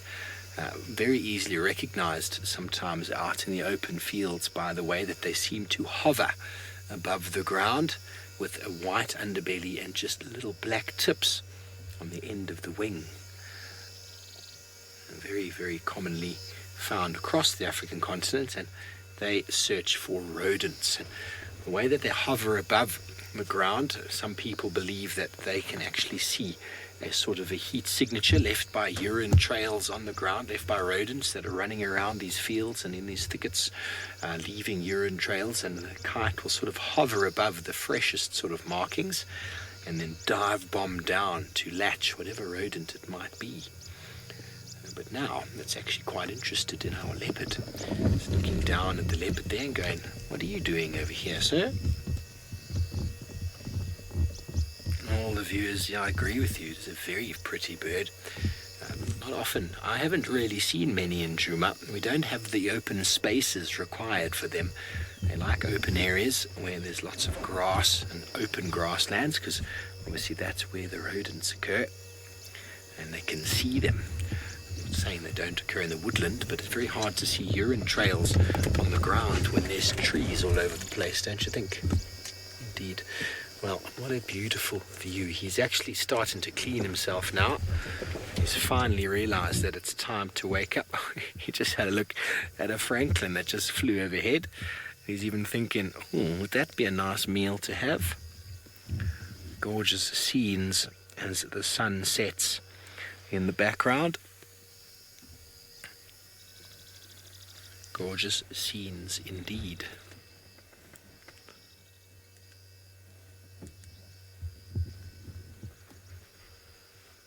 Temperature's dropped quite a bit now, so you'd think this would be the moment that he would be moving around. He's been moving in the heat of the day. Gyros, you want to know if leopards eat birds? They most certainly do. That's why we find so many leopards in Djuma, because of guinea fowl and francolin alarm calling. They will very, very readily catch birds. We probably don't see it as much as we'd like to. They also catch squirrels. We obviously don't see that a lot, but squirrels, scrub hares, and sort of game birds like francolins, guinea fowls, spur fowls all form a very good part of leopard diet. We just don't find them. You know, you find a kill, a duiker, an impala that's been there for a day or two. A scrub hare only lasts about 10 minutes or so. A game bird may be the same or maybe even less. So how many do they go through in a day? It's very hard to say if they can catch them. But we do know down in Djuma, how many times have I found a leopard because of a bird alarm calling? Many, many, many times.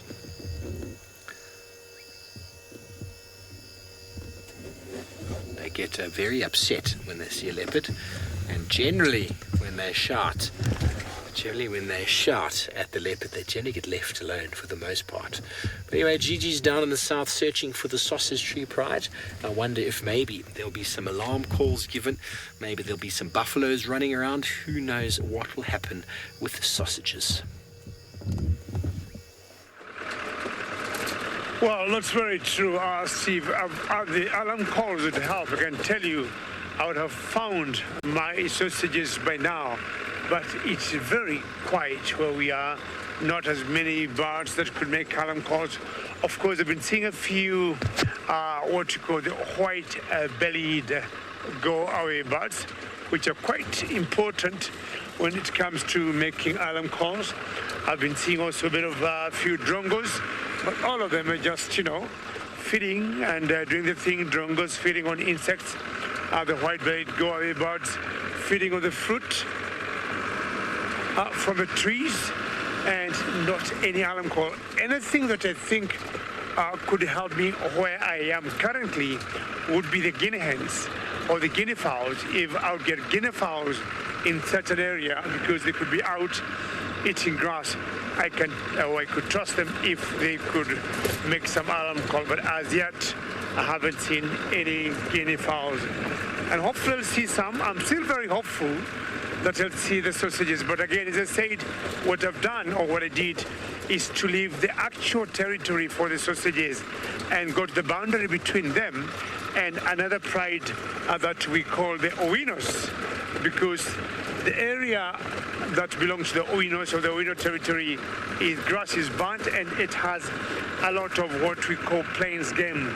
Plains game, I'm talking about toppies, impalas, hartebeest, or what we call kongoni, and maybe even some zebras.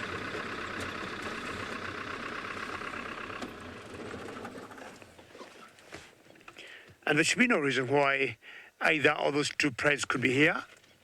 The Owinos are 5 in number, and the sausages are always about how many? The sausages are always 15, I would say. If I would count the 5 females and the 10 calves, that makes 15. And if I count the 2 males, that pride is 17. So they have the capacity to push the Owinos a little out of their area. You must have seen some guinea hens or guinea birds, some guinea fowls. Thank you, Manu. These are the birds I was talking about. You remember, speak of the devil. I spoke of some guinea fowls. If these birds go chirr, chirr, chirr, that kind of alarm call would be a good sign, not the francolins that we're hearing in the background. So let me keep pushing on before I lose some beautiful daylight and chance on the now Owinos. And in the meantime, I'll take you back to Sydney with Chalamba.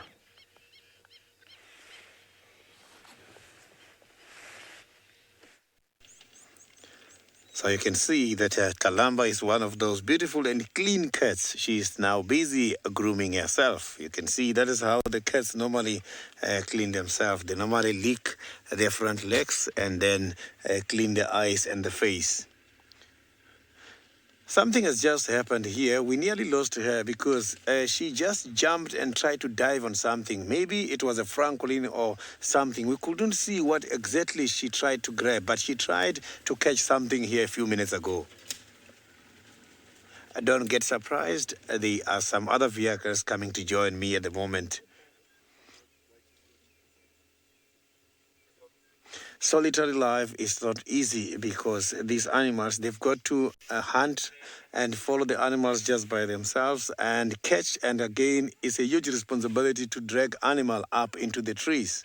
So Kalamba must have to be very careful and target. Listen to that.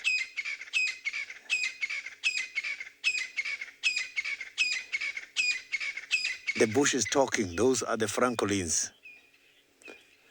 So this kind of predators, small predators like Kalamba, they must have to consider a size before taking down an animal. Otherwise, it is going to be just a fruitless exercise because the other big predators who does scavenge from other predators, such as the hyenas, if they cannot manage to take their kill up into the tree, they are obviously going to lose that. So they got to be very much careful and target something small so that they can eat and finish, or else they must have to target something they can drag up into a tree. At the moment, it's difficult to tell the favorite prey for Kalamba. Kalamba is still very young. The young animals, they get fascinated by anything. Anything that comes their way, they want to tackle it. They want to prove a point. So it's very much too difficult at the moment to tell the special preferences of Kalamba. She even tries squirrels. Sometimes she climbs trees trying to get the squirrels as well. But she's very interested to tackle big game such as the impalas. So you can see she's blending with the surrounding behind the tambuti trees. So I am going to reposition now and keep following and see what is going to come out. So now we are experiencing some technical difficulties, and so apologies for the inconvenience. We'll be back soon.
Welcome back, everybody. We do apologize for whatever technical issues have been tackling the system.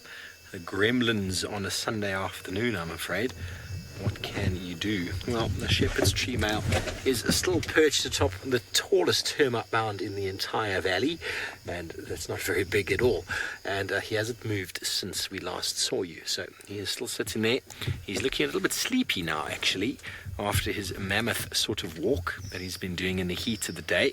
But maybe he just knows he's going to have a nap, and just before our TV show starts, he's going to give us a very big bellow of a leopard sawing, and then he's going to hunt himself something. Won't that be wonderful? I think that would be marvelous. Anyway, let's quickly go down to Tlalamba and Siders.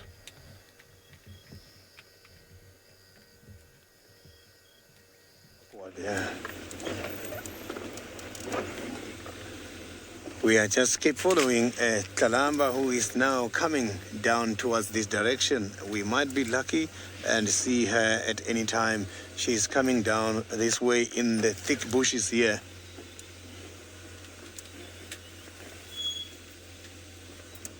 It's not easy, but I can see that she is right here at the moment.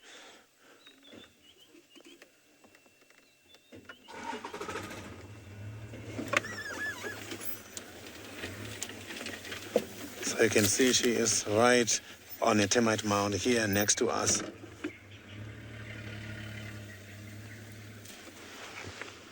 So now let's go back to David, who's got the lion hunt in Maasai Mara. Buffalo, and it's not going to be very easy. Who knows what will happen? Well, thank you, Sydney. Ladies and gentlemen, things are getting a bit better here. As I told you, I gave up to what I was doing earlier, but let's have a look at this for a couple of seconds before I keep talking.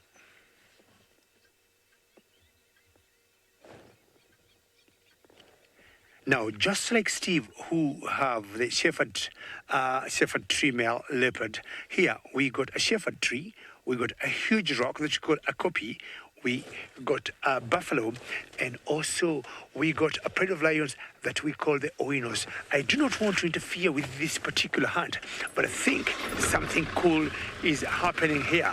Ladies and gentlemen, there's a standoff, and the buffalo is just about, I would say, 3 meters away from the lions, and the lions have climbed the rock. So let's have a look of what is going to happen here. Let me just engage my 4-wheel drive. I'm going to cross some tight spot here. Hold on, ladies and gentlemen. Manu, hold on. We just made it. Do you want it on our right, Manu? Okay. Let me know when to stop, but something very interesting here. Now, we don't want to get very close, but there is a bosque tree. Just look at, ladies and gentlemen, what's happening there. Sorry, the tree is a bosque tree, and the leopards and the lions are going. The buffalo, what they may want to do is to tear this guy. Yes, let's cover more audience.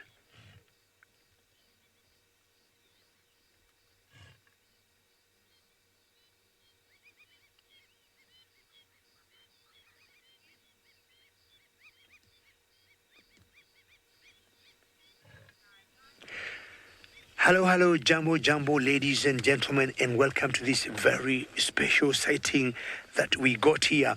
There are 3 lionesses here, and they're trying to hunt this one very huge male buffalo, and they're climbing on that rock, either to look big or trying to intimidate him. And let's see what's going to happen. Ladies and gentlemen, we're in a country called Kenya. We're in the Maasai Mara Game Reserve, the Mara Triangle specifically. My name is David, and on camera with me is Manu. Welcome, and let's share this particular epic moment together. Now, I have counted 3 lions here on top of that rock and 1 male buffalo.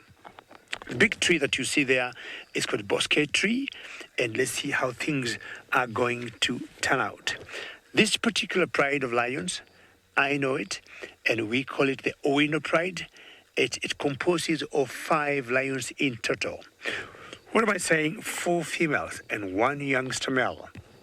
Well, to bring down a buffalo is not easy, but they are determined, and to me I would say they're very ambitious to do this. I haven't seen them bring down a buffalo. This could be the day.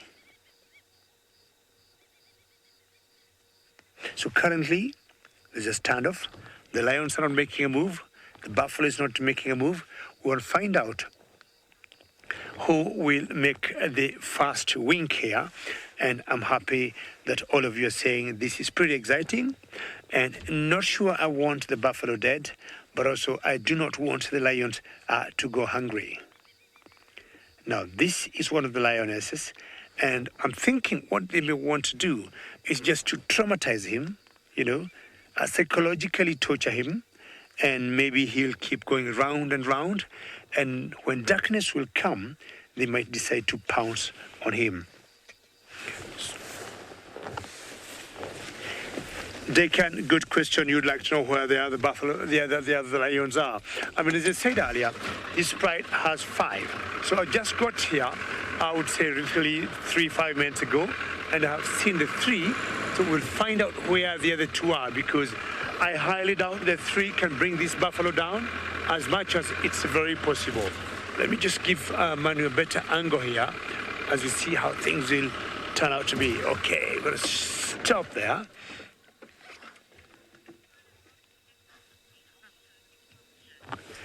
Gemma, how are you? And I'll tell you, Gemma, without any contradiction or fear or any doubt, the sausages are the specialist of bringing down buffaloes.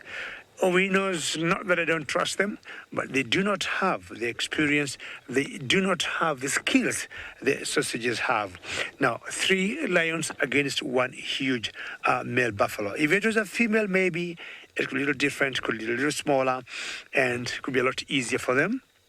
But as it is now, they always tend to zero in on the male buffalo that's left behind in a herd or in a group, and they found this one.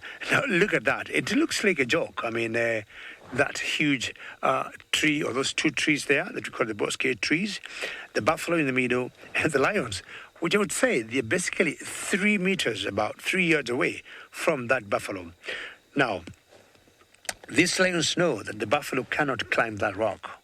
That they know for a fact. And they know they're very safe where they are. And the lions will not come down, because what would happen is the buffalo might hurt them.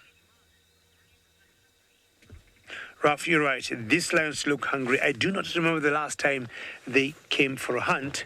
And I'm wondering where the other 2 members are. Because if the other 2 members are, it could be a lot easier. And what's happening, let me just back up, because there's one that's looking behind there.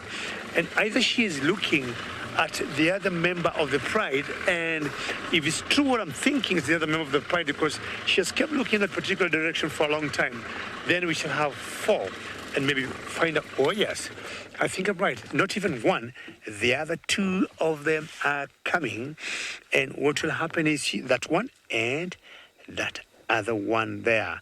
Now we're talking of 4 females, and we are going to have 5 lions and 1 leopard. So let me just move forward a little bit, and 1 buffalo, so that we can have a better angle for all of us to see what will happen. This is very exciting here. Eh? Manu, let me know whether I'll give you a good angle. Hannah, you're saying this is a brave buffalo.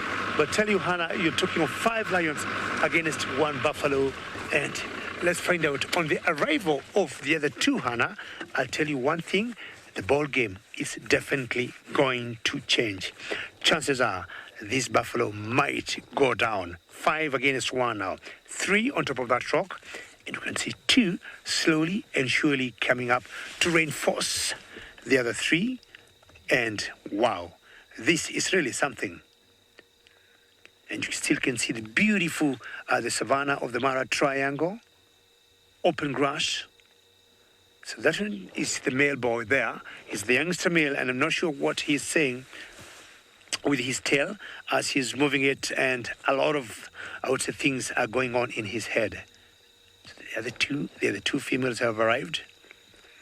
And for those of you who are joining us now, this particular pride is called the Owino Pride, and they're trying to bring down these male buffalo. Of course, the experience doesn't mean they can't do it. I'm sure they have done it before. I haven't personally seen it, but this could be the day I'm witnessing, or I'll witness a buffalo hunt from the Owino Pride.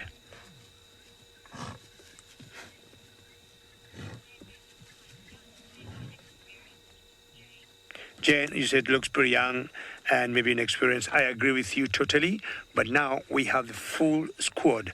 We have the whole team of the winners, 5 of them together, 1 buffalo. Someone is looking for dinner, and someone doesn't want to die. Hopefully nobody will get disturbed by this. But as it is now, I would say so far so good. But should you get a little bit emotional on this one, I might maybe request you to either change your screen or do something else. But here we're looking forward for 5 lions seriously and badly wanting to get some dinner, because I haven't had, or I don't remember the last time they got a kill for themselves.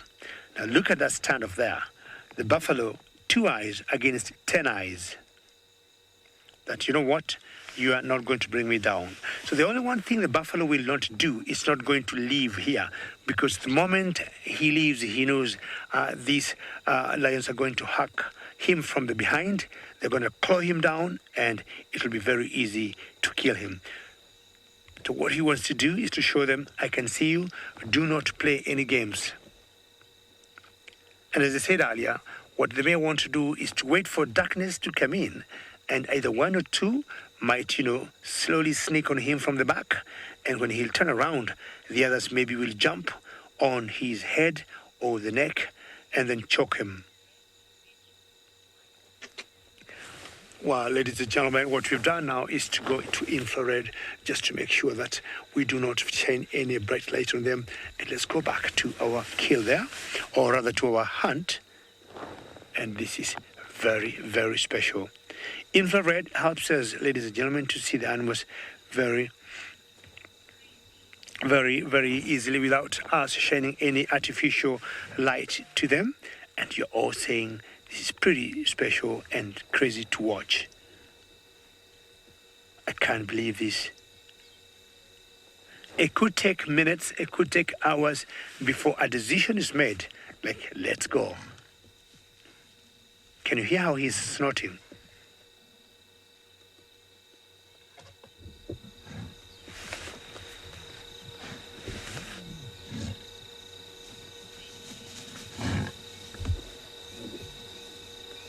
And I hope you can all hear how he's snorting, trying to... Can you hear that, ladies and gentlemen?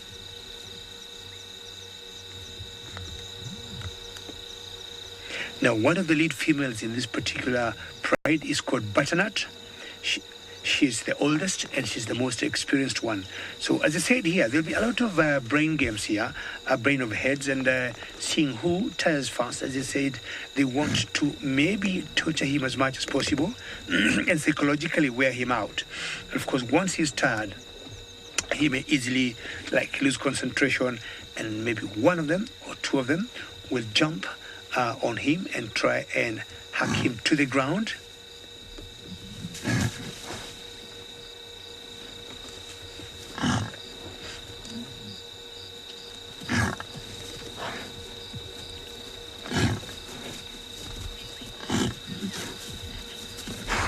Lisa, Drew, you see that, Lisa? One just jumped, Lisa. Now, it might be getting busier now.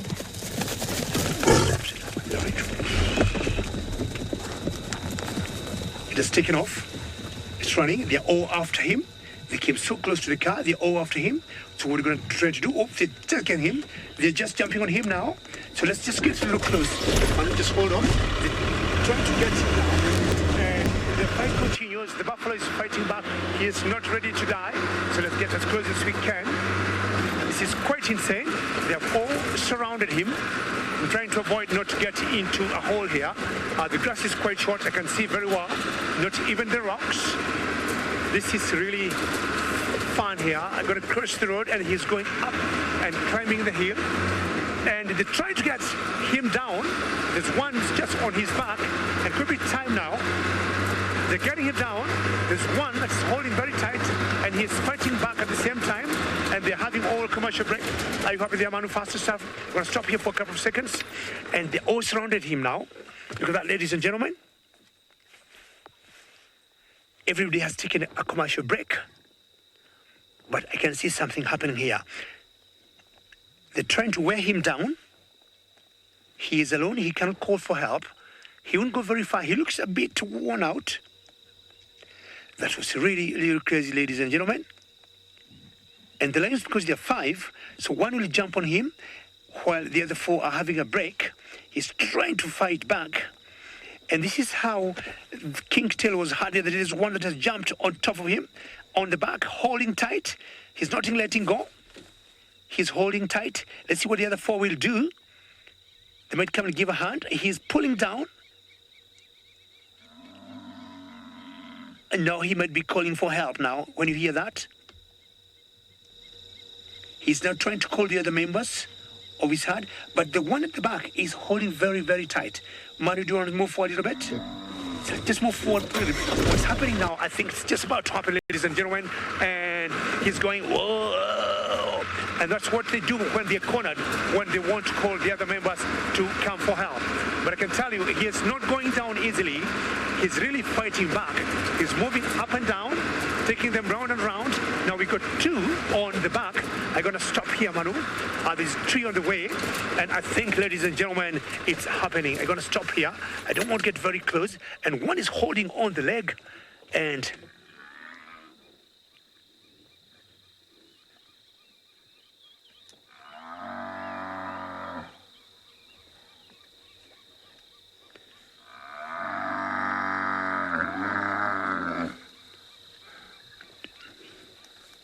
ladies and gentlemen, I'm just keeping quiet. I'm right here, but I think it could be as well as almost game up. And these Owinos have done themselves a very good job. First time I'm seeing the Owinos hunting, and if you look carefully, ladies and gentlemen, they're doing everything possible to avoid the horns.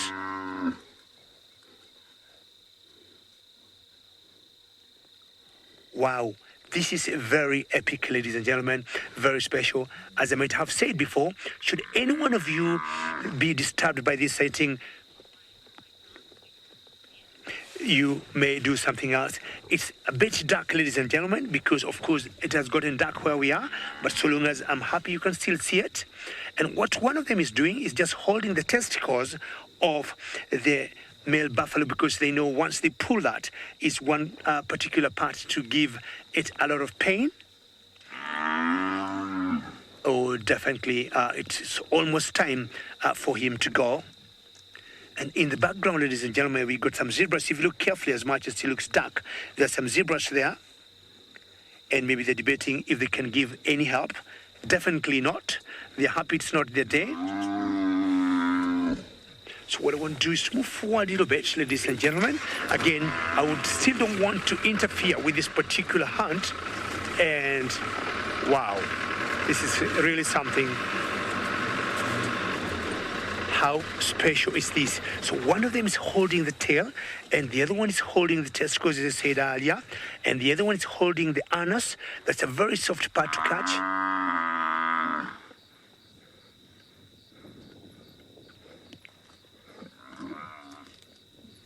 Ladies and gentlemen, this is such a big battle. Ravin, you said this is a very sad moment.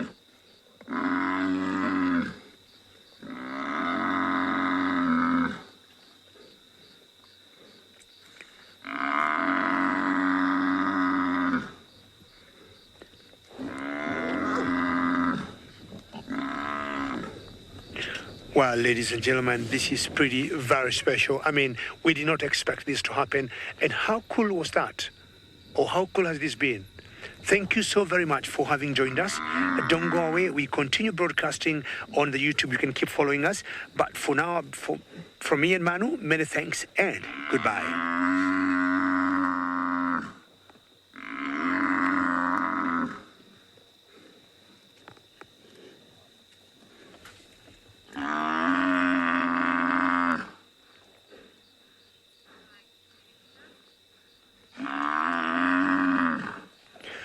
Well, ladies and gentlemen, welcome back. What I want to do now, because this hunt caught us off guard, what we're going to do, we're going to put our IR or infrared lights on. In the meantime, let's take you very quickly to Steve.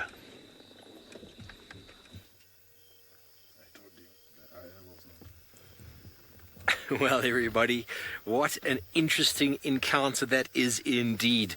Thankfully, we have got Wi-Fi on the car, so James and I have been sitting watching that unscheduled broadcast as well. How incredible the Awino Pride doing what they do. And as David said, first time he's seen them hunting.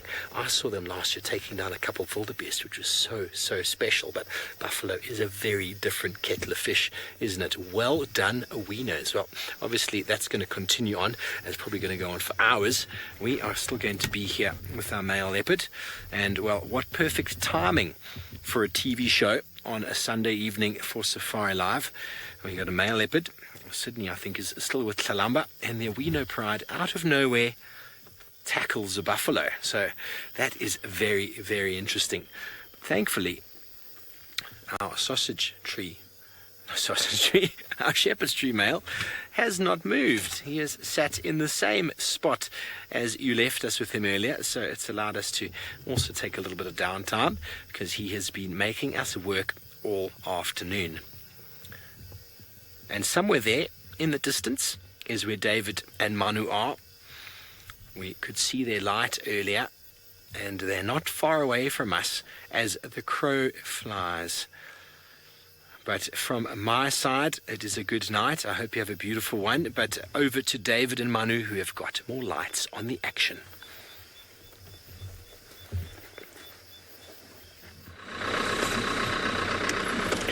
Well, ladies and gentlemen,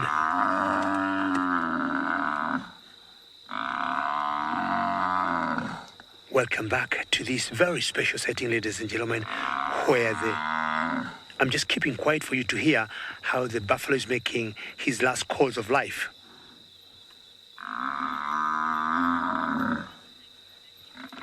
And I highly doubt he got any chance of survival. The Owinos have gotten themselves some dinner. So he's just calling for help now. Well, ladies and gentlemen, what a lovely Sunday afternoon. And on behalf of all my colleagues, Sydney the Talalamba, Steve the Leopard, and me with his hunt, remember again to join us tomorrow morning. Many thanks, and on behalf of everybody, thank you again and goodbye.